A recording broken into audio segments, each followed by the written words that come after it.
Voilà, alors bonjour à tous. On va faire notre petit test. Ça commence, hein.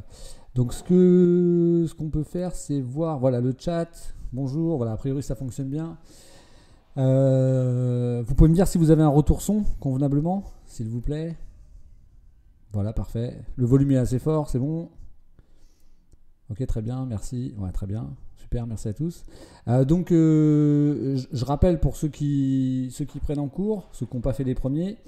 Donc, bien entendu, moi, je vais lancer la série et puis je vais la corriger au fur et à mesure. Et vous, bien entendu, vous pouvez, là, on va continuer pour les réponses. Vous utilisez le chat qui est à côté là. Voilà, on va procéder comme ça. Donc là, il est 18h02. On va attendre un petit peu et puis on va lancer dans une petite minute, quoi. Voilà, je vous laisse patienter un petit instant.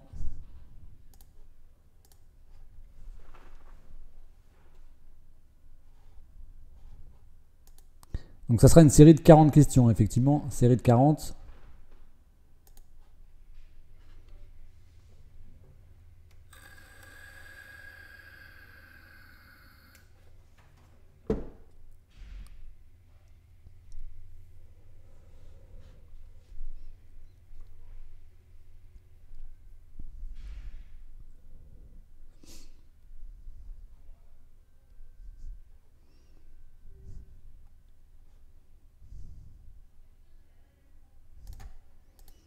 Alors, il y a une petite bataille de Hugo là sur le chat, c'est sympa. Bon, les Hugo, donc du coup, il faut participer, les autres aussi, hein. Voilà. Allez, donc on va pouvoir y aller. Vous me direz aussi si vous entendez convenablement le son des énoncés.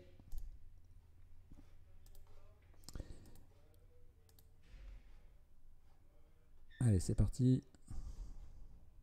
Le champ visuel exploitable d'un conducteur est d'environ 180 degrés à l'arrêt. Oui. Réponse A. Non.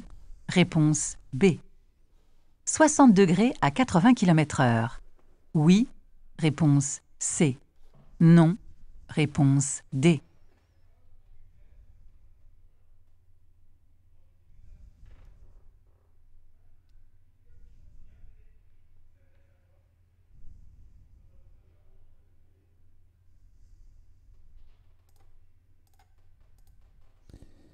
Le Voilà. champ visuel binoculaire. Hop, c'est à moi. Donc c'est bon, vous avez bien entendu l'énoncé, ça a bien fonctionné. Le volume était clair. Voilà, parfait, merci des retours. Donc du coup, question un petit peu technique. Alors, c'est vrai qu'il faut déjà connaître la base, hein. La base, c'est qu'à l'arrêt, effectivement, on a un champ visuel exploitable, ça veut dire dans lequel on va détecter le mouvement qui fait 180 degrés quand on est à l'arrêt. Donc, quand on va avancer, ce champ visuel, il va se rétrécir, c'est-à-dire notre capacité à détecter le mouvement quand on regarde droit devant nous. C'est pour ça que quand on conduit, il faut balayer. Donc du coup, voilà, là on a un exemple, hein. Ça, vous avez ça aussi, vous le retrouvez si vous le révisez dans vos livres. Donc là il y a des exemples, hein. 40 km/h, on descend à 100 degrés, 70 km/h, 75 degrés, et l'autre référence c'est 130. Donc 130 km/h la vitesse sur autoroute, on n'est qu'à 30 degrés. C'est en fait la largeur d'une voie, on peut dire.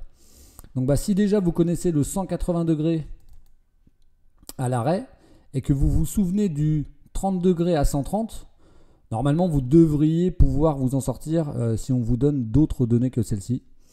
Donc là effectivement on est dedans, hein. On est à 60 degrés à 80 km/h. Donc c'était la réponse A et C. Dans la première année, un conducteur novice perd son permis dès la première infraction en cas d'alcoolémie positive. Réponse A. De franchissement de ligne continue. Réponse B. De délit de fuite. Réponse C.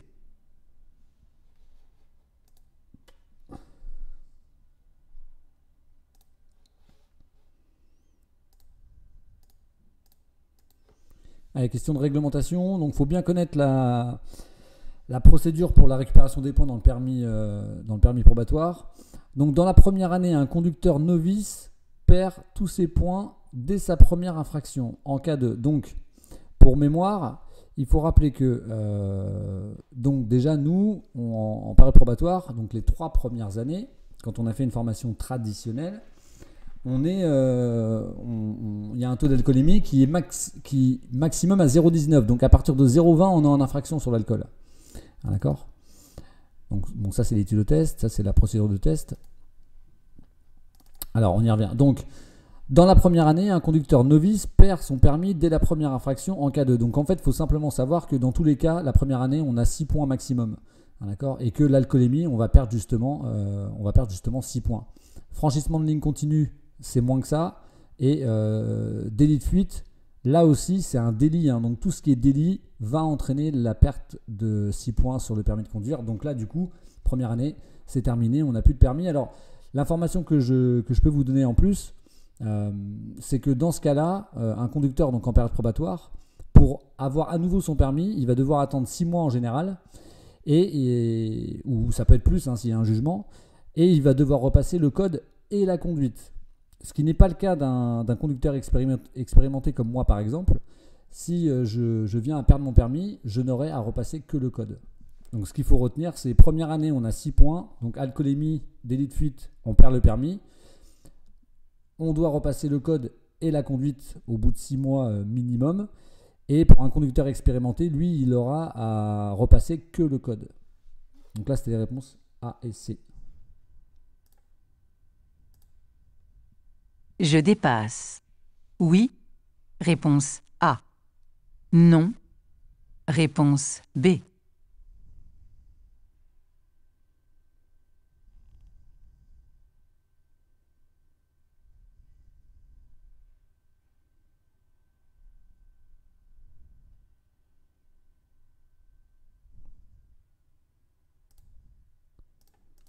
Ah, celle-là, vous avez un petit peu hésité, là, j'ai l'impression.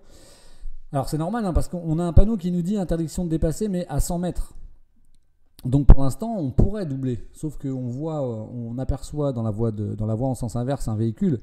Donc là, si je dépasse, bah forcément, ça va être dangereux. Et puis aussi, posons-nous la question, est-ce qu'on a suffisamment de distance entre le véhicule noir et là le véhicule gris qui est devant lui pour se rabattre et avoir des distances de sécurité convenables. Donc là, ça serait en plus pas le cas. Et puis c'est dangereux donc avec le véhicule qui arrive en face. Donc là, on ne dépasse pas, on attend. Réponse B. Je dépasse le cycliste.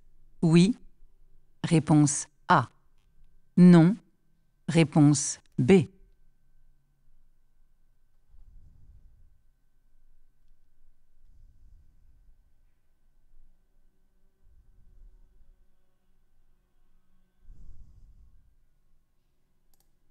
Allez, n'hésitez pas à participer un peu plus sur le chat pour donner vos réponses.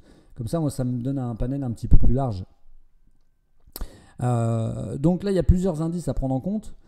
Déjà, bon, évidemment, il y a le cycliste. Ensuite, le cycliste, bah, qu'est-ce qu'il a devant lui? Il a un véhicule, a priori en stationnement. Donc, on peut prévoir qu'il va faire un écart. Après, il y a la voiture devant nous également. Il y a 3 véhicules devant nous et la première voiture, elle freine. Il y a aussi le marquage au sol. Donc là, étant donné que devant nous, ça freine et que le cycliste peut faire un écart, pour l'instant, la meilleure solution, c'est d'attendre. Donc là, on ne va pas dépasser. Ce sera donc la réponse B, effectivement. Allez, vidéo. Je vous le rappelle, hein, pour la vidéo, si ça saccade un peu, c'est à cause de la connexion Internet chez vous.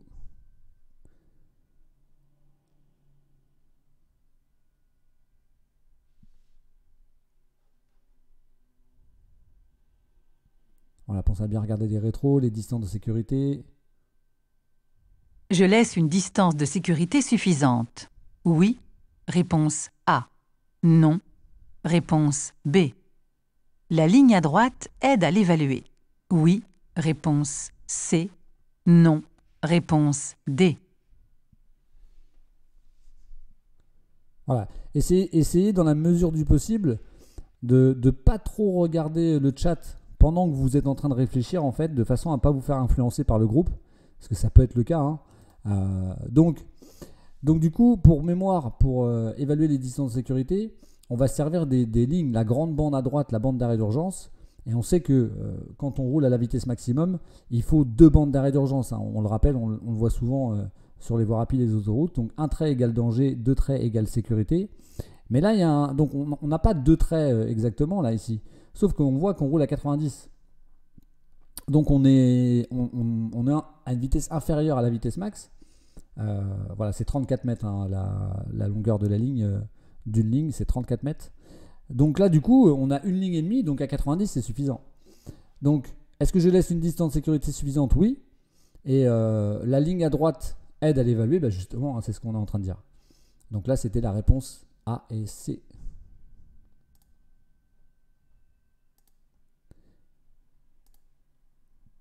Ce Voilà. véhicule est prêt à partir. Oui. Réponse A. Non. Réponse B. Voilà, question facile. On le voit tout de suite, hein, le problème que ça peut poser. Le véhicule, il n'est pas complètement déneigé sur son pare-brise. Donc bah forcément, hein, c'est comme là, hein, la neige elle peut très bien tomber, il peut y avoir un éboulement. Donc là, c'est la même chose, hein, la neige peut tomber. Après, on aura un gros manque de visibilité, donc on comprend bien le problème. Donc voilà, on va plutôt enlever la neige partout et pas partir comme ça. Donc la réponse B, effectivement. L'affût aide au freinage d'urgence, permet de renforcer le freinage en cas d'urgence. Réponse A. De freiner à la place du conducteur. Réponse B. D'améliorer la tenue de route. Réponse C.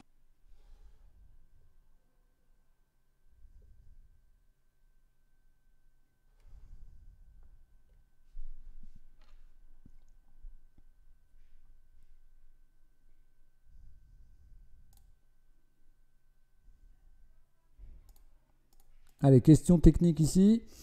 Donc on l'a hein, assez souvent hein, cette question. Hein. Donc l'affût, en plus on nous fait la description, aide au freinage d'urgence. Permet de renforcer le freinage en cas d'urgence, de freiner à la place du conducteur ou d'améliorer la tenue de route. Alors là, on peut comprendre que ça peut créer certaines hésitations. Donc c'est pour ça qu'il faut vraiment savoir ce que c'est. Donc c'est une aide. Donc déjà, il ne va pas faire les choses à la place du conducteur. Une aide, c'est une assistance. Donc ça ne fait pas à la place. La voiture n'est pas autonome encore. Donc du coup, entre la A et la B, bah, ça sera plutôt, ce qui correspond à une aide, c'est plutôt la A. Hein, d'accord ? Donc de renforcer le freinage en cas d'urgence. Ça veut dire qu'en fait, la voiture, qu'est-ce qu'elle va faire ? Quand elle détecte que le conducteur, vu qu'il est surpris, il va appuyer sur la pédale de frein anormalement rapidement. Si la voiture détecte qu'il ne freine pas à 100%, eh ben, le conducteur, la voiture va freiner, va freiner plus fort, va l'aider à freiner au maximum. Ah, d'accord ? Elle va justement aller jusqu'au déclenchement de l'ABS pour réussir justement à ce que le conducteur réussisse à diriger la voiture pendant le freinage. Donc ce qu'il faut retenir, c'est que l'affût, l'aide au freinage d'urgence, renforce le freinage en cas d'urgence jusqu'au déclenchement de l'ABS. Donc ça ne freine pas à la place du conducteur. Et en ce qui concerne l'amélioration de la tenue de route, non, hein, l'amélioration de la tenue de route, c'est pour les virages et c'est l'ESP. On aura l'occasion d'en reparler, je pense. Donc là, c'était uniquement la réponse A. Le symbole permettant de localiser les témoins d'usure est identique sur tous les pneus. Oui, réponse A. Non, réponse B.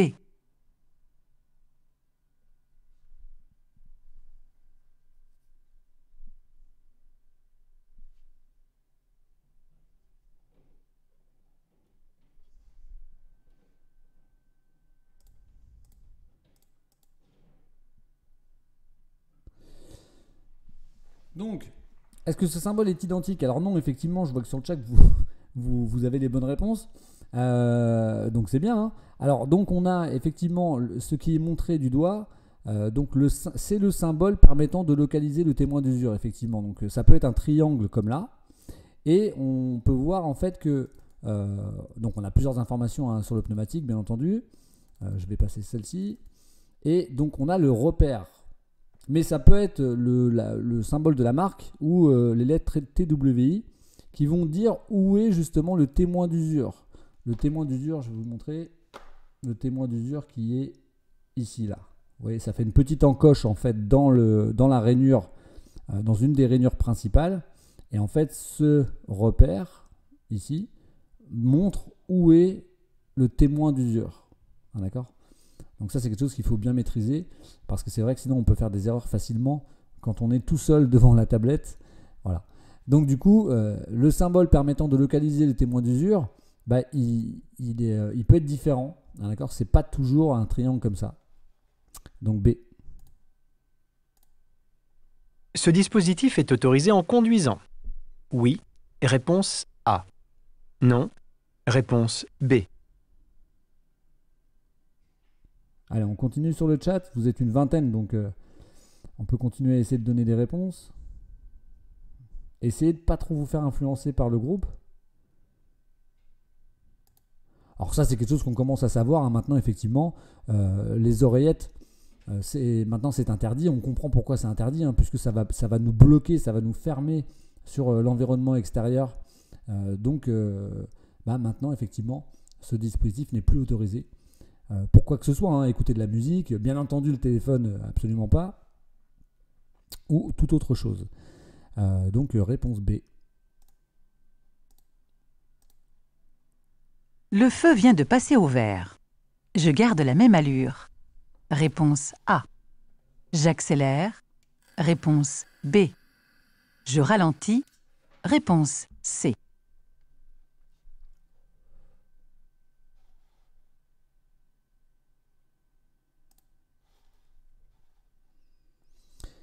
Voilà, donc là vous n'êtes pas tous d'accord, mais c'est pas étonnant parce que la situation est un petit peu difficile. Donc on nous dit que le feu vient juste de passer au vert. Donc ça veut dire qu'on a commencé à démarrer en fait finalement si on arrive à visualiser un peu ce qui se passe. Sauf que là la photo elle nous présente un véhicule à gauche qui est engagé. Donc vu qu'on a commencé à démarrer, bah, logiquement en voyant ce véhicule engagé, on va lever le pied en fait. Donc par rapport à la réaction que je viens de décrire, bah, la réponse la plus adaptée c'est la dernière, donc c'est la réponse C. Donc là on va ralentir. C'est vrai qu'il faut réussir à s'imaginer un peu la situation parfois vis-à-vis de ce qu'on nous décrit dans la question. Donc réponse C.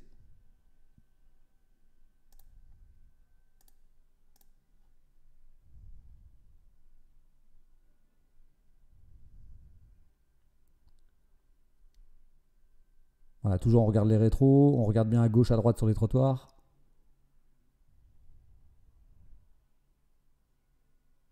Je surveille particulièrement la zone A. Réponse A. B. Réponse B.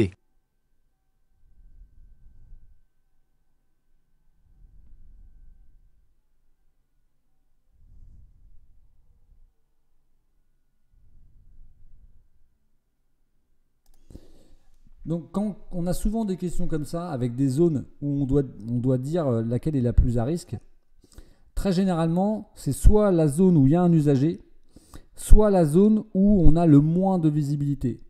Donc là, on a un peu les deux cas. Donc si on prend le B, il y a un usager, donc on peut déjà s'apprêter à lui céder le passage au cas où il traverse. Donc ça, on l'a déjà prévu en fait dans notre stratégie de conduite. Mais on a aussi, et pratiquement surtout, prévu qu'un piéton surgisse à gauche. Donc là, il y a le moins de visibilité, c'est la réponse que j'ai vue le plus régulièrement sur le chat. Donc c'est vrai que là, on va prendre en compte le B, mais on va surtout se méfier du A, effectivement. Donc on va surveiller particulièrement la zone A, tout en gardant un œil sur le B, bien sûr. Donc réponse A. J'ai le permis depuis 4 ans. J'ai l'obligation de suivre un stage de récupération de points si je perds. 3 points. Oui. Réponse A. Non. Réponse B. 4 points. Oui. Réponse C. Non. Réponse D.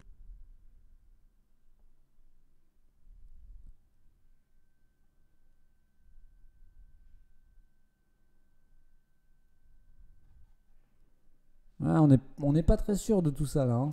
Donc je vous invite à prendre vos bouquins et aller continuer à apprendre toutes ces histoires de points, parce que c'est vrai que c'est pas évident, donc ça faut bien le maîtriser. Donc là on nous dit qu'on a le permis depuis 4 ans. Donc on n'est plus dans la période probatoire.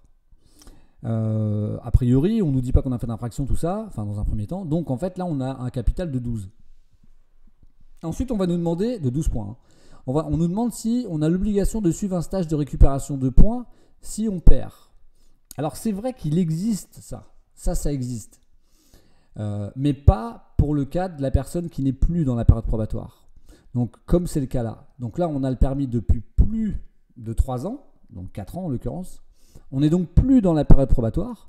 Donc on n'aura pas l'obligation de suivre un stage. D'accord ? Donc là, les réponses, c'était non et non, c'était B et D. Attention donc, on aurait très bien pu nous poser la même question en nous disant j'ai le permis depuis 18 mois. Donc là, on aurait été dans la période probatoire. Et donc, il faut savoir qu'à partir du moment où, étant dans la période probatoire, on fait une infraction où on va perdre 3 points ou plus, et bien là, on a l'obligation de suivre un stage. Donc là, ce n'est pas le cas parce qu'on n'est plus dans la période probatoire. Donc, c'était réponse B et D. À 70 km/h, la distance de sécurité est suffisante. Réponse A. Insuffisante. Réponse B. Allez, question...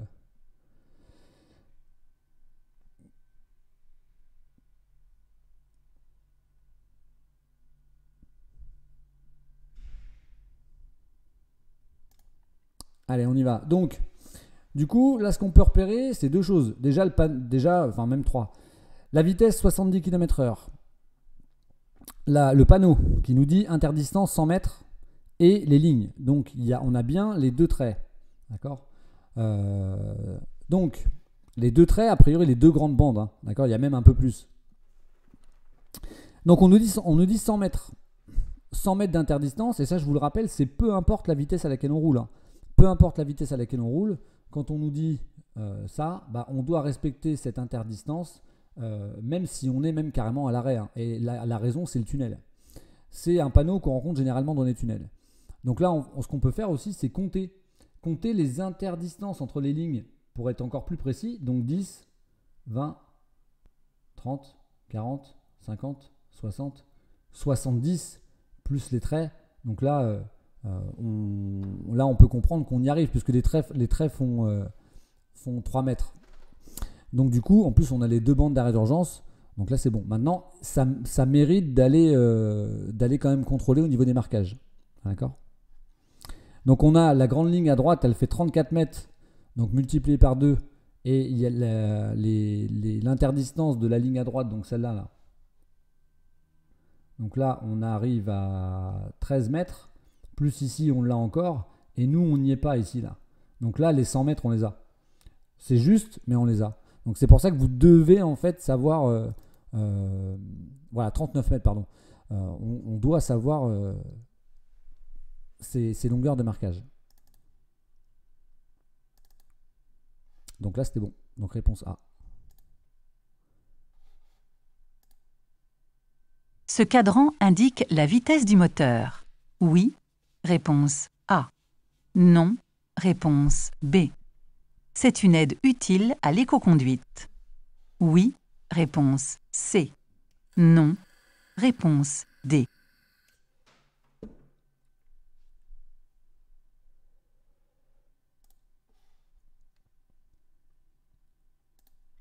Allez, vous avez l'air d'être tous d'accord a priori.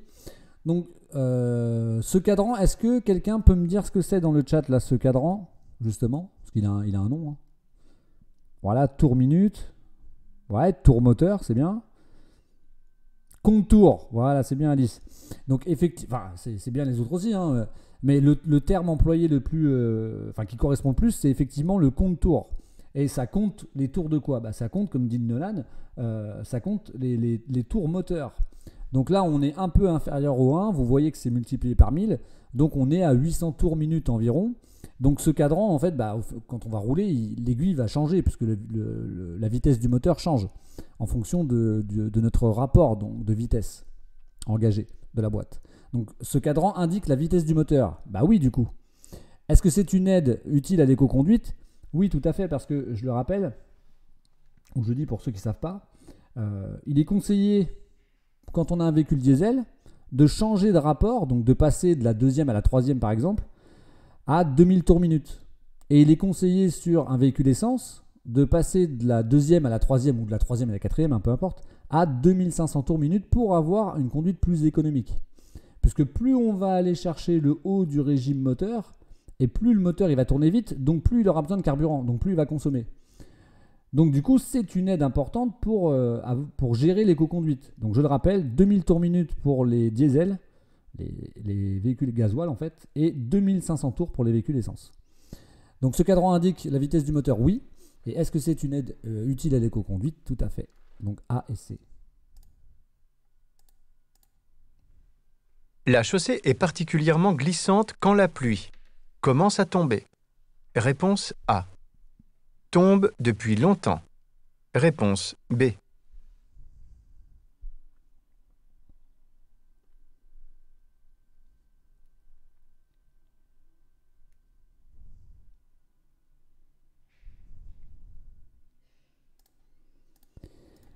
Alors ça c'est une question pas évidente pour ceux qui ne connaissent pas. Généralement, ceux qui connaissent bien sont les motards bien entendu, les utilisateurs de deux roues en général. Et nous, quand la chaussée est mouillée, voilà, le sol n'est pas encore mouillé au début. Alors oui, il n'est pas encore mouillé, mais justement, il n'est pas encore lavé. Donc nous, on dit, les motards, que attention, c'est gras. Vous voyez, quand il fait sec et qu'on roule, les véhicules vont laisser de la pollution au sol, des traces de gomme un petit peu avec l'usure, même si ça ne se voit pas. Donc en fait, la pluie n'a pas encore suffisamment tombé pour laver la chaussée, donc elle est plus glissante au début des chutes de pluie. Voilà, donc c'est plus glissant. Quand ça commence à tomber, il faut attendre que ça soit lavé. Donc attention particulièrement dans les giratoires, et notamment encore une fois pour les motards et les utilisateurs de deux roues en général. Voilà, donc quand il a bien plu depuis un certain temps, là la route elle est moins glissante qu'au tout début. Donc attention, quand la pluie commence à tomber, c'est plus glissant. Donc réponse A. Cette installation est autorisée. Oui. Réponse A. Non. Réponse B. Dangereuse. Oui. Réponse C. Non. Réponse D. Allez, question facile, il en faut quand même. Donc, cette installation est autorisée. C'est peut-être là-dessus qu'on peut avoir un petit doute, mais généralement, il y a un parallèle entre ce qui est dangereux ou pas et ce qui est autorisé ou pas. Donc, on peut comprendre assez vite que ça peut être dangereux d'avoir un chien comme ça, même un petit. Ça limite ses positions, bien entendu. Donc, le chien, normalement, il doit être soit attaché, donc il a un harnais, il peut être relié à une sangle exprès qui va se verrouiller sur la ceinture, la ceinture de sécurité, ou alors tout simplement à l'arrière. Dans le coffre, on enlève la plage arrière et puis on met une grille. Donc il y a des équipements. En tout cas, il faut faire quelque chose. On ne peut pas laisser un animal libre comme ça dans la voiture. Donc cette installation est autorisée, du coup non, et parce que justement c'est dangereux bien sûr. Donc B et C.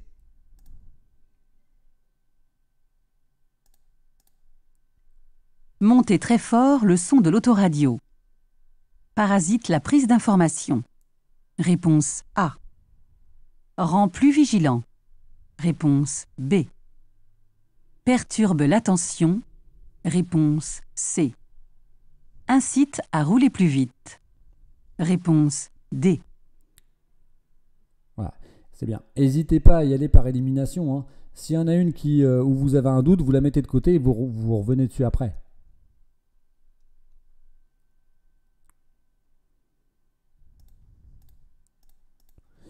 Donc, quand on monte assez fort le volume, est-ce que ça peut parasiter la prise d'information? Alors, c'est une réponse que j'ai vue assez régulièrement dedans. Oui, bien sûr, puisque c'est comme le coup de l'oreillette. C'est pour ça qu'on ne doit pas avoir des oreillettes, parce qu'on va se fermer à l'environnement. Donc là, c'est la même chose. Si on a le volume trop fort, ça va nous fermer à l'environnement en termes d'audition. Est-ce que ça va rendre plus vigilant? Du coup, non. Est-ce que ça peut perturber l'attention? Oui, puisqu'on va se focaliser un petit peu plus sur la musique qu'on écoute, etc. À cause du volume aussi, ça peut perturber l'attention, justement, par rapport au parasitage de la prise d'information. Et est-ce que ça incite à rouler plus vite? Alors, ça, certains ne sont pas sûrs. Mais oui, parce que la musique est un stimulant. On voit bien, il y a certaines musiques qui sont justement entraînantes, sur lesquelles on a envie de danser. Donc, c'est une forme de stimulation. Donc oui, effectivement, écouter de la musique à fort volume, ça peut parasiter la prise d'information, notamment au niveau des véhicules prioritaires. On peut ne pas entendre les sirènes. Donc on comprend le problème que ça peut poser. Voilà, et donc ça a un rapport justement excitant, d'accord? Donc attention avec ça, il faut rester vigilant quand on conduit. Donc c'était A, C et D. Je me place à côté du camion. Réponse A. Ou je reste en retrait. Réponse B.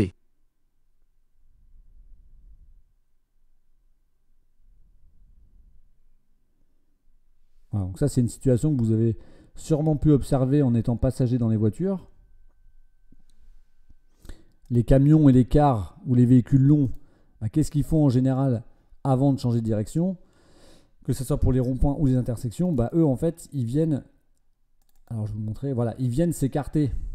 Donc soit ils avancent plus loin, donc comme là ils vont se mettre dans la voie de gauche, ou alors ils s'écartent.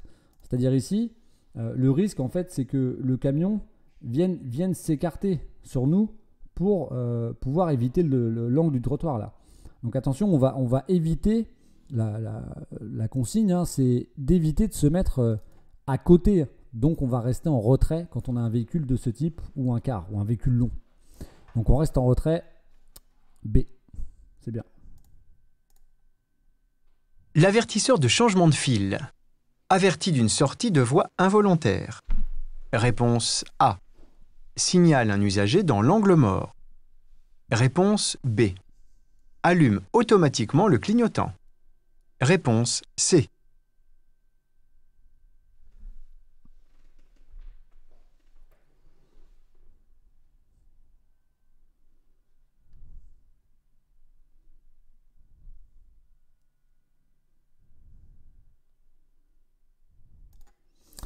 Alors, ça c'est une aide à la conduite qui est quand même intéressante, puisqu'on peut, malheureusement, par manque d'attention, on peut être amené à faire une erreur de trajectoire. Et donc, les véhicules maintenant aujourd'hui peuvent être équipés justement d'avertisseurs de changement de fil. Et donc, lui, il va avertir par un signal sonore et lumineux donc sur le tableau de bord. Si justement on sort un peu on mange le marquage au sol en fait. D'accord? Donc ça va nous aider justement à prendre conscience qu'on est en train de faire un écart avant qu'on sorte de la voie complètement. Donc ça c'est l'avertisseur de changement de fil. Donc il avertit d'une sortie de voie involontaire. D'accord? Avant qu'on sorte vraiment de la voie si vous voulez, pour qu'on puisse corriger avant. Par contre, il ne signale pas qu'il y a un usager dans l'angle mort. Ce qui signale un usager dans l'angle mort, c'est sur le rétroviseur. Il y a un petit voyant qui va s'allumer sur le rétroviseur. Et il n'allume pas automatiquement le clignotant. Hein. Ça, c'est le conducteur qui va le faire. Ah, d'accord ? Donc là, c'était uniquement la réponse A. Hein. L'avertisseur de changement de fil avertit d'une sortie de voie involontaire. Après, ce qui existe aussi, c'est l'aide au maintien dans la voie. Donc, c'est le même principe, sauf que là, ça va un peu plus loin. Donc quand la voiture, grâce à ses capteurs, détecte que le véhicule dérive vers le marquage, il va y avoir, elle va corriger en fait toute seule. Hein. Donc on sent le volant qui corrige. Donc ça c'est encore mieux. Donc là c'était réponse A, il avertit, comme le nom l'indique dans la question. Un mauvais équilibrage des roues risque d'occasionner des vibrations dans le volant. Oui. Réponse A. Non. Réponse B.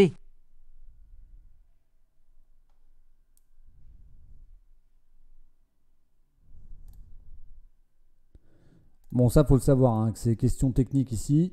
Donc, ce qu'il faut savoir, c'est qu'au niveau des pneumatiques, la roue, elle n'est pas parfaitement équilibrée, en fait. Donc, la roue est constituée de la jante ici et du pneu. Et en fait, les jantes, elles ne sont pas équilibrées exactement de la même manière partout. Donc, les garagistes, ils vont mettre des plots comme ça d'équilibrage. Et donc, si on perd un plot d'équilibrage, ça peut arriver. Et avec le fait que la roue tourne, ça va créer une vibration dans le volant. Hein, d'accord ? Et sans plus, hein, c'est juste pas très agréable quand on conduit. Donc, du coup, un mauvais équilibrage des roues risque d'occasionner des vibrations dans le volant, c'est exactement ça. D'accord, à ne pas confondre avec un problème de parallélisme où là la voiture, le volant ne va pas vibrer mais la voiture elle va se décaler un peu à gauche à droite. Donc si ça vibre dans le volant, c'est que on a un problème d'équilibrage des roues. Donc A. Je suis à bonne distance du camping-car. Oui. Réponse A. Non. Réponse B.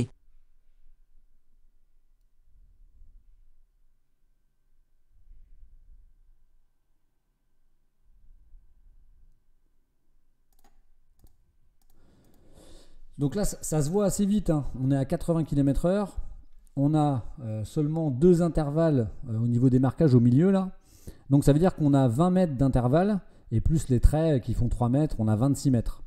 Alors je vous rappelle le calcul. Donc 80 km/h, la distance de sécurité c'est 2 secondes. Donc je dois prendre le chiffre des dizaines, 8, je vais le multiplier par 3. Donc 8 fois 3, j'arrive à 24. Donc je fais à 80 km/h 24 mètres par seconde. Donc à chaque seconde, je fais 24 mètres. Ma distance sécurité, c'est 2 secondes. Donc il faut que je multiplie ce 24 mètres par 2. Donc en fait, je dois arriver à...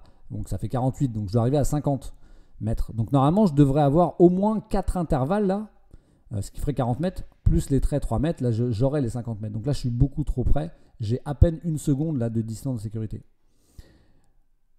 Donc voilà, ça c'est un calcul à maîtriser, hein. Donc réponse B. Je reste en feu de croisement. Oui. Réponse A. Non. Réponse B. Je regarde vers l'accotement droit. Oui. Réponse C. Non. Réponse D.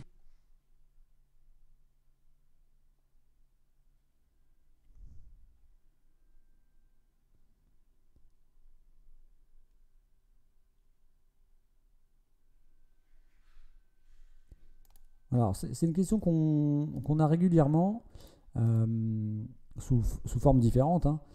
Et il est conseillé effectivement de regarder le bord droit et au loin à droite. Et d'éviter de regarder les feux en face, même si on est attiré, on a tendance à le faire. Donc c'est la réponse, la deuxième question, hein. Je regarde vers l'accotement droit, donc ça c'est oui.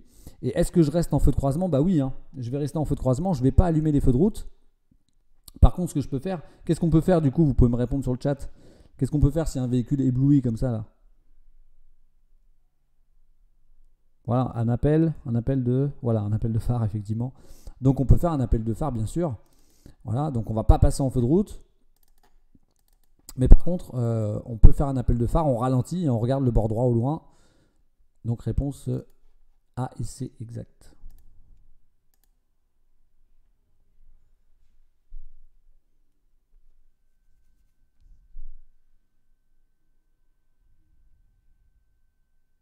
Allez, les rétros. Je ralentis. Réponse A. Je freine. Réponse B. Je maintiens l'allure. Réponse C.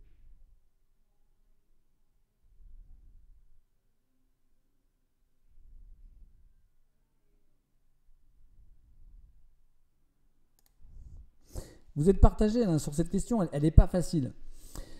Donc là, déjà, est-ce que le véhicule noir, est-ce qu'il est arrivé franchement sur nous? Est-ce que vous avez trouvé qu'il est arrivé franchement, c'est-à-dire assez vite? Donc Simon nous dit oui, Alice aussi, Corentin pareil. Voilà, donc effectivement, il est arrivé assez vite. Il y a un panneau qui nous dit qu'on va passer de 2 voies à 1 voie, là, le bleu. Et on a la flèche, là, on la voit dans la voie du milieu. Donc il faut savoir qu'il va y en avoir 3 des flèches. Et là, c'est la première. Donc sur les vidéos, il faut être très très observateur. Donc là, c'est le début du rétrécissement, puisqu'il y a le panneau à droite. Donc des flèches, il y en aura 3. Donc là, en fait, il aura largement le temps de nous doubler, parce qu'il nous a passé franchement. Donc est-ce qu'on a besoin de ralentir? Bah non, hein. Est-ce qu'on a besoin de freiner? Encore moins. Donc là, du coup, bah, vu sa façon de faire, on n'a pas besoin là. Donc réponse C, effectivement, j'ai vu des réponses C, donc c'était pas mal, c'était plutôt bien. Bien vu.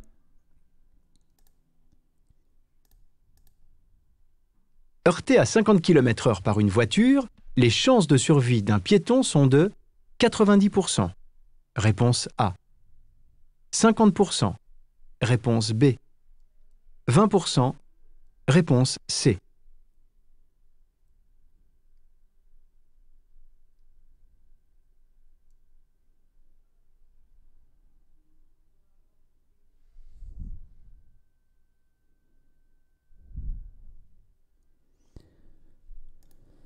Alors 50 km/h, c'est une vitesse comment 50 km/h? C'est une vitesse que vous considérez comment? Plutôt très faible, plutôt élevée, plutôt... Mais en général, hein, pas forcément par rapport à un piéton, hein, en général. Voilà, basique, moyenne, voire même pourquoi pas faible. Effectivement. Sauf qu'en cas de percussion avec un piéton, ça peut déjà être très grave. Donc je le rappelle, hein, 50 km/h, vous prenez le chiffre des dizaines, 5 x 3, 15, on fait 15 mètres par seconde. Donc en une seconde, le véhicule il a fait 15 mètres, hein, c'est énorme. Hein. Donc la voiture elle pèse en moyenne au moins 1 tonne 2. Donc je ne sais pas si quelqu'un s'est déjà fait pousser un peu par un cheval, un cheval ça fait 400 kg à peu près. Donc on va faire quelques mètres d'écart. Hein. Donc là une voiture qui fait 1 tonne 2 à 50 km/h, on descend à 20%. Hein, le risque est très très élevé. C'est pour ça qu'on a de plus en plus de zones 30 en ville, voire de zones de rencontre. Donc 50 km/h, voilà, donc de plus en plus de zones de rencontre ou de zones 30. Donc là, il nous parle de la distance d'arrêt hein, à 30 km/h. Donc ça, c'est des calculs que vous devez maîtriser. Ça vous permet de mieux apprécier les choses. Et donc quand c'est limité, quand c'est 30, là, les chances de survie augmentent à 90% parce que bah, du coup, on aura le temps de freiner aussi quand même avant et la vitesse d'impact sera beaucoup plus faible. D'où l'importance de respecter les vitesses aussi, et notamment quand c'est tout le temps. Donc heurté à 50 km/h, chance de survie 20%. Alors qu'en fait, elles sont beaucoup plus hautes quand on est à 30. Donc réponse C. Je roule depuis plus de 2 heures. J'attends les premiers signes de fatigue pour m'arrêter. Réponse A. Je fais une pause dès que possible. Réponse B.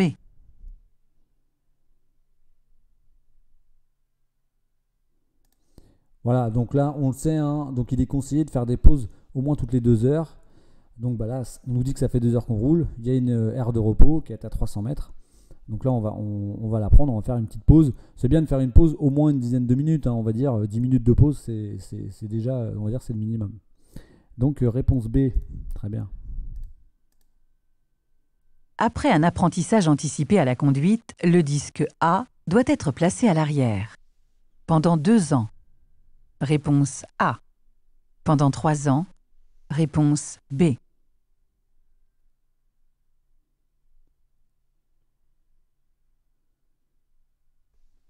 Allez, on continue dans le chat là.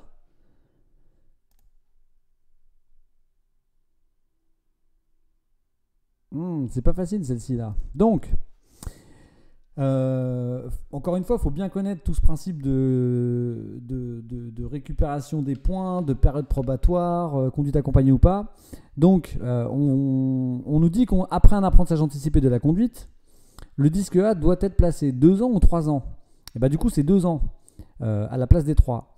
Parce que un conducteur qui a fait la formation conduite accompagnée, lui, il a conduit au moins, il a eu l'obligation de conduire au moins pendant 1 an avec ses accompagnateurs, qui sont en général ses parents.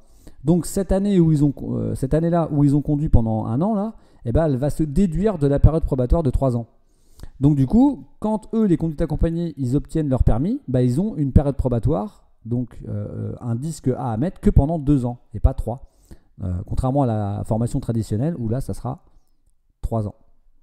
Donc là, c'était réponse A, puisqu'on nous dit dans la question qu'on a fait l'apprentissage anticipé de la conduite, donc la conduite accompagnée. Réponse A. Pour être bien installé, il est possible de régler le volant en hauteur. Oui, réponse A. Non, réponse B. En profondeur. Oui, réponse C. Non, réponse D.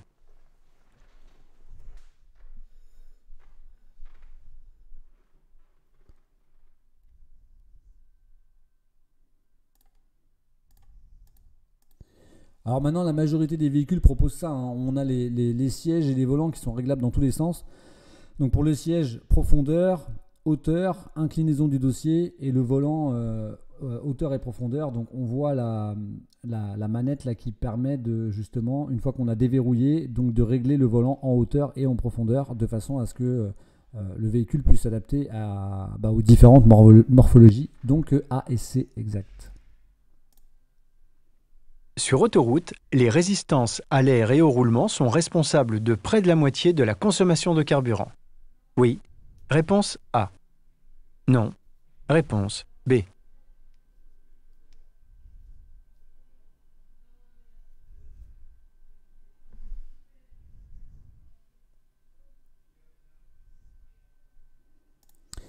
Voilà, donc la photo, elle est bien prise, hein, c'est pour vous donner quelques indices. Donc on voit des voitures, des camions, et on peut se rendre compte d'une camionnette aussi.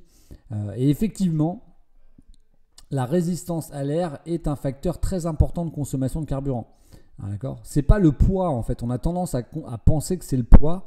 Alors oui, le poids bien sûr va générer une consommation, mais pas une fois que le véhicule il a atteint sa vitesse stationnaire. Hein, c'est un peu comme quand vous faites des courses dans une grande surface et que le caddie est assez chargé.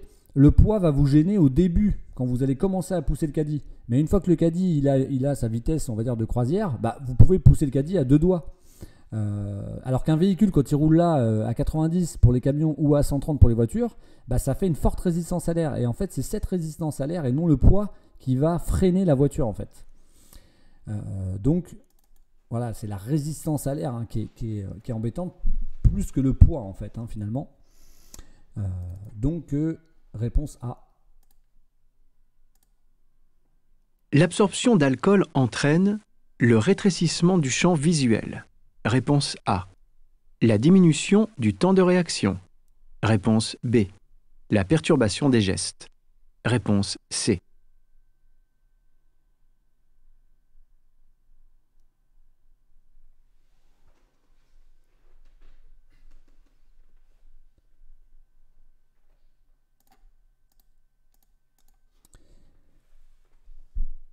Alors oui, au niveau du rétrécissement du champ visuel, de toute façon, ça réduit nos capacités. Hein. Donc l'absorption d'alcool entraîne le rétrécissement du champ visuel, oui. La diminution du temps de réaction, certains d'entre vous. Alors il faut faire attention. Hein. La diminution du temps de réaction, mon temps de réaction, il est d'environ 1 seconde quand je suis dans mes capacités normales. Donc si je prends quelque chose qui réduit ma capacité, ça ne va pas diminuer mon temps de réaction. Parce que si mon temps de réaction diminue, c'est qu'il est meilleur. Ah, d'accord, donc attention avec ce terme, hein, diminuer par rapport au temps de réaction. Donc l'absorption d'alcool, comme les drogues, les médicaments ou la fatigue, vont augmenter mon temps de réaction. Donc la réponse B, il fallait l'enlever.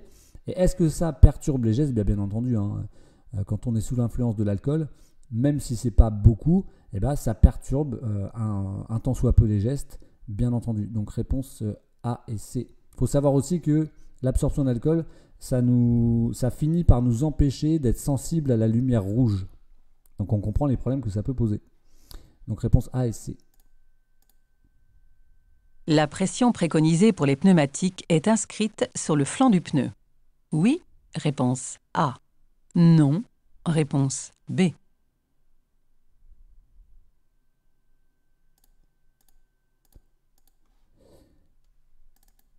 Alors les pressions, il faut les faire régulièrement. Environ tous les mois, c'est bien de vérifier.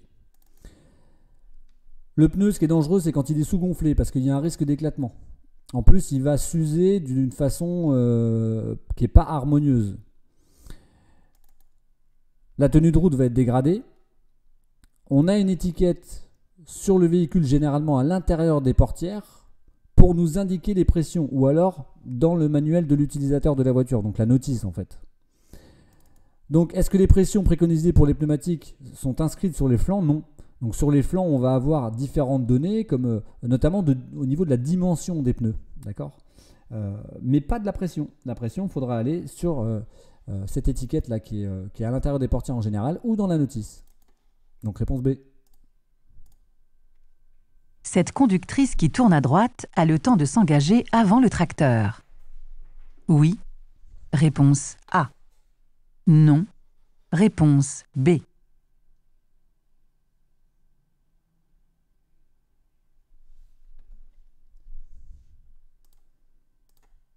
Voilà, question facile hein, sur la photo, donc on voit bien le problème, hein, la voiture qui dépasse, le tracteur de toute façon il est trop près.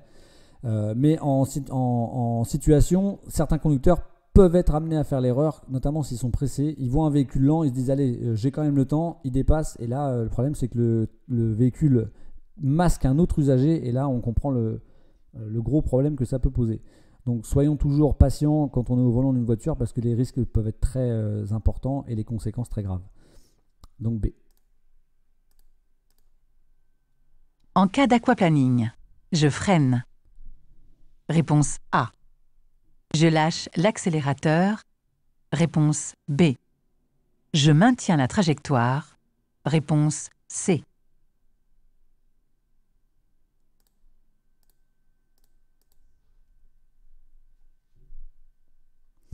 Alors déjà, il faut savoir ce qu'est l'aquaplaning.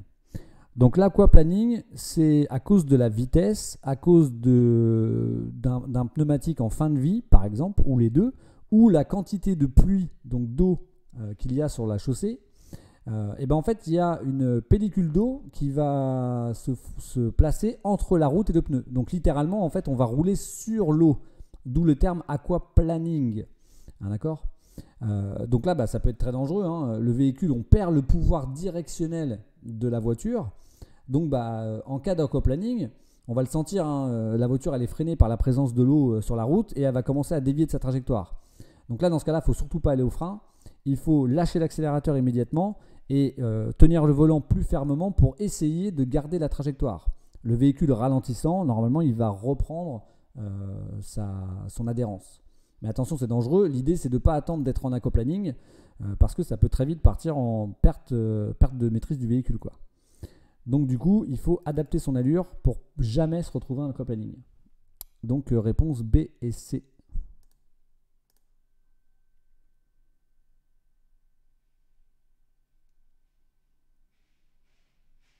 On essaie de prévoir ce qui peut se passer. Les rétros aussi.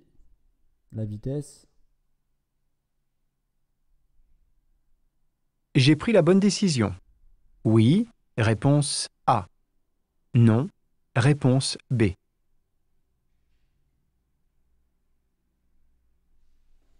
Allez, je vois qu'on hésite là. C'est normal, hein.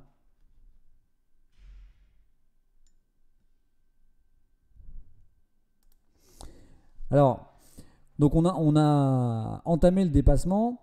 Maintenant, qu'est-ce qui pourrait se produire là? Allez, essayez de me dire en un mot ou deux là ce qui pourrait se produire. Non, pas d'idée?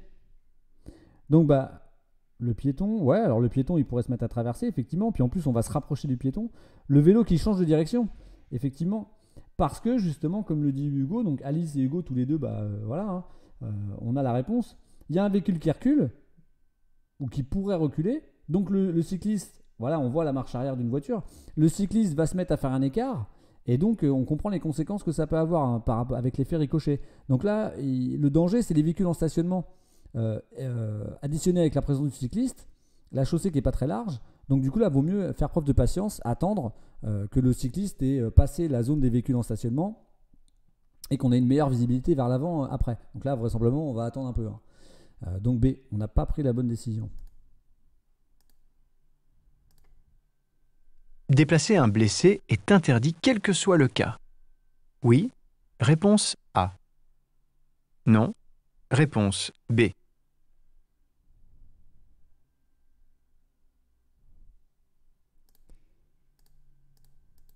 Bon, la photo illustre bien la réponse quelque part. Donc déplacer un blessé est interdit quel que soit le cas. Non, effectivement, pas quel que soit le cas. Notamment dans ce cas-là, s'il y a un début d'incendie, de la fumée, effectivement, on va prendre la décision exceptionnelle de déplacer le blessé, ce qu'on ne fait pas habituellement. Mais là, c'est un cas exceptionnel. Donc pas quel que soit le cas. Donc réponse B. En cas de choc, cette petite fille risque de graves blessures. Oui, réponse A. Non, réponse B. Alors maintenant, vous êtes bien sensibilisé à ça. On est bien sensibilisé à ça. La ceinture dans les véhicules, très important. Ça nous permet d'éviter d'être éjecté du véhicule. Et c'est là qu'on va subir de graves blessures. Donc en cas de choc, cette petite fille risque des blessures graves. Oui, justement. Donc il faut bien veiller à ce que tous les enfants, tous les occupants soient bien attachés et que ça soit calme effectivement pour la sécurité. Et l'autorité des parents est primordiale bien entendu, de façon à ce que tout le monde soit soit bien installé dans la voiture. Donc, réponse A, bien sûr. La vitesse est limitée à 80 km/h. Réponse A. 90 km/h. Réponse B. 100 km/h. Réponse C. 110 km/h. Réponse D. Voilà, je vous invite juste à faire attention dans ce genre de questions sur la vitesse. Est-ce qu'on vous dit qu'on est jeune conducteur ou pas? Si on ne nous dit pas, c'est qu'on n'est pas jeune conducteur. De toute façon, maintenant, avec la nouvelle réglementation, ça ne change rien. On est en double sens. On le voit parce que la ligne à gauche est discontinue, la ligne complètement à gauche. Et quand on est en double sens sur route, bah, c'est 80 km/h. Hein, et que ce soit pour les conducteurs expérimentés ou les jeunes conducteurs, c'est 80. Ah, d'accord. Donc je vous invite à vous reporter sur les vitesses sur les différents types de réseaux routiers parce qu'il peut y avoir des spécificités et ça, il faut quand même que vous l'appreniez. Donc là, c'est bien, c'est réponse A, effectivement, 80. Le risque d'être impliqué dans un accident augmente lorsque je téléphone. En tenant l'appareil à la main, oui, réponse A. Non, réponse B. En utilisant le système intégré au véhicule, oui, réponse C. Non, réponse D.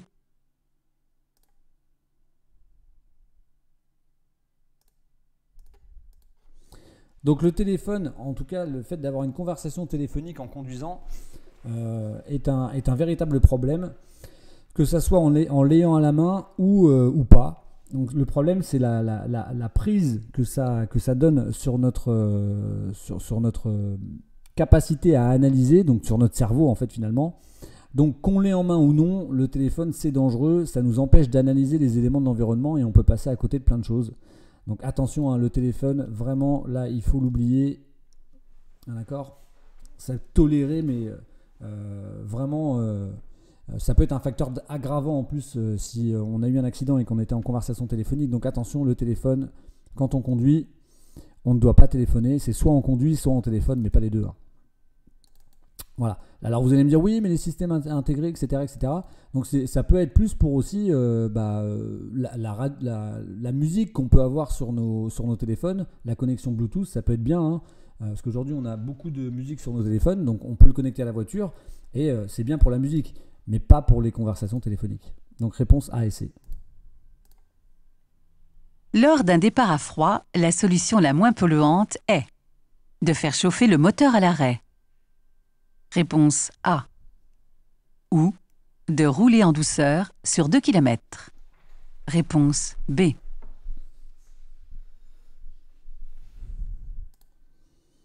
Donc il y a eu des petites idées reçues là-dessus.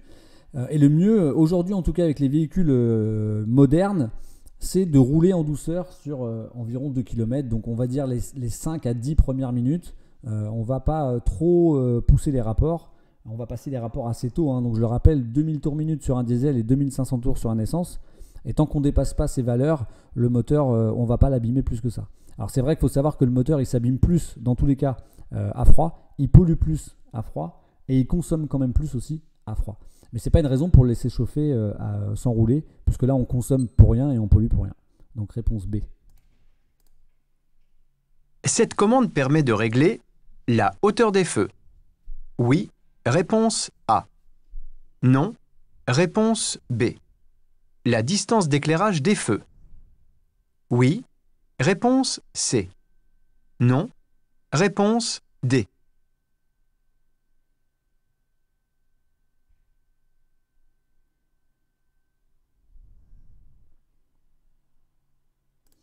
Alors c'est une question qui peut poser certains petits soucis, parce que c'est vrai que c'est concordant un peu les deux.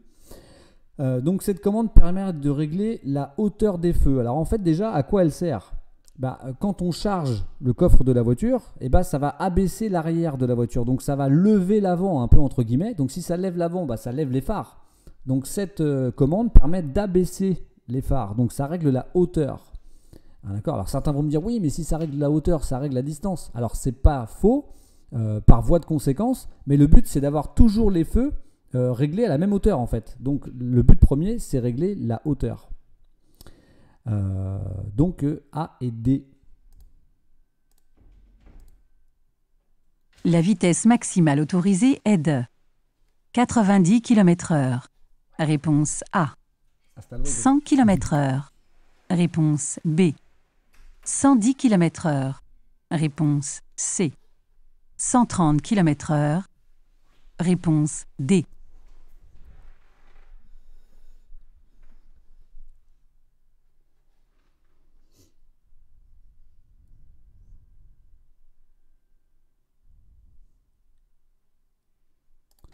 Voilà, donc il faut être un peu organisé sur cette question et quand même connaître les réglementations au niveau des vitesses. Donc on voit que grâce au panneau bleu, qu'on est sur une autoroute. Donc sur une autoroute, la vitesse est limitée à combien? Je vous invite à répondre, quelques-uns d'entre vous. Donc sur autoroute, la vitesse est limitée à combien? Voilà, effectivement, Hugo, Simon, c'est bien, ouais, Alice, pareil. Donc sur autoroute, la vitesse est limitée à 130. Sauf que là, il y a une condition particulière. Alors c'est quoi qui est particulier là? Qu'est-ce qui est particulier sur la photo? Voilà, c'est la pluie. Et donc quand il pleut sur les autoroutes, c'est limité à combien du coup? Alors quand il pleut, et ouais, c'est Simon qui a la bonne réponse. Donc quand il pleut sur les autoroutes, effectivement, c'est limité à 110. Ah, d'accord. Donc là, voilà, on a trouvé la réponse. Hein. Donc là, c'est la C. Donc on est sur une autoroute, il pleut. Donc c'est limité à 110. Et pour un jeune conducteur, ça serait la même chose, hein, qu'il pleuve ou pas. Lui, il serait limité à 110 km/h aussi. Donc réponse C. Alors, voilà, le test est fini. Je vous invite à, si vous avez compté, vous pouvez m'indiquer le nombre de bonnes réponses que vous avez réalisées. Voilà, très bien, Faustine, 35. Très bien. Donc je vous dis, on fera aussi des séries sans que vous me mettiez les réponses. Hein. Voilà, tu sais pas, Vincent, c'est pas très grave. Je vous indique que on va mettre des replays sur notre chaîne YouTube. Donc vous faites sur YouTube CER Vannes-la-Marne. Et donc vous allez trouver notre chaîne et vous pourrez trouver les replays qui seront disponibles 2 par 2. On en laissera 2 en fait. Et donc vous pourrez réviser si vous voulez par l'intermédiaire de YouTube. Voilà, écoutez, je vous souhaite une bonne soirée, je vous dis bon week-end également et on se voit mardi pour le prochain live et mercredi pour les lycées. Bonne soirée à tous, bon week-end et à très bientôt. Merci de votre présence. Au revoir.